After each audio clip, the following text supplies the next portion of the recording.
Hey guys, so I'm here to tell you about Dark Souls 2. I got the chance to go down to Bandai Namco's offices in London to play the game. I got to enter the world, choose my character and gift, and really get my teeth into the combat. So stick around if you want to find out more about From Software's upcoming RPG. To start it all off, you're thrown into a beautiful cinematic opening sequence that will have you staring in the haunting cataract-ridden eyes of a woman who will tell you your mission.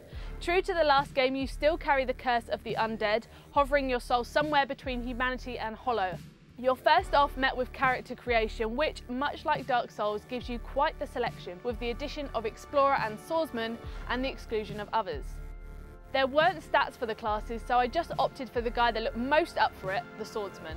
Then gift selection. Pick something that may or may not come in useful at some stage of the game. So I came across a few initial stumbling blocks, having missed the in-game tutorial, which consisted of me being swiped by a grumpy troll monster and then being chased by said troll monster off the side of a cliff. So I decided, stop faffing about, get on with the game. As someone who personally hasn't spent much time with the Souls franchise, I was dubious due to the general consensus that this game is really hard. But you know what? I kinda liked it. Who doesn't want to be challenged? The result of overcoming how hard it was definitely rewarding. I'm going to take a moment now to discuss the photorealism of the new graphics engine in this Dark Souls. You could really see it at work with the change in scenes between dark and light.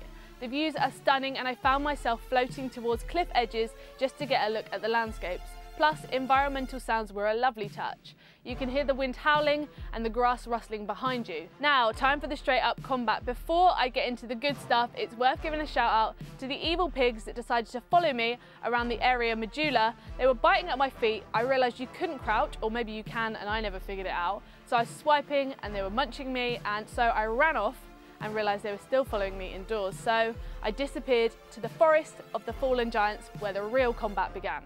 Much like the first game, you're going to want to get a pillar between you and the enemy, or anything between you and the enemy. Rolling works too. Now, you can't be a sneaky sneak here by attempting to farm the game for levelling up. I thought I'd struck gold with this idea until I was told that if I kept returning to the same spot and killing them, they'd stop respawning. A wonderful difference to the original Dark Souls is the open world aspect. You don't have to kill a boss to get to the next stage and so on. You've got the chance to venture into undiscovered places, whether that's to get you 100%, get items that might come in handy, or even find yourself a handy bonfire. Sure, I died 32 times, which I'm told was average by the way, but with enough focus and grasping the controls, this game looks to be incredible. Dark Souls was a great game and it would have been a shame if Dark Souls 2 had pushed too far away from the original, but can it keep its original appeal alongside it? We'll have to wait and see when the game comes out March 11th in North America and March 14th in Australia and Europe on PC, PS3 and Xbox 360. Make sure you come back and tell us what you think when the time comes.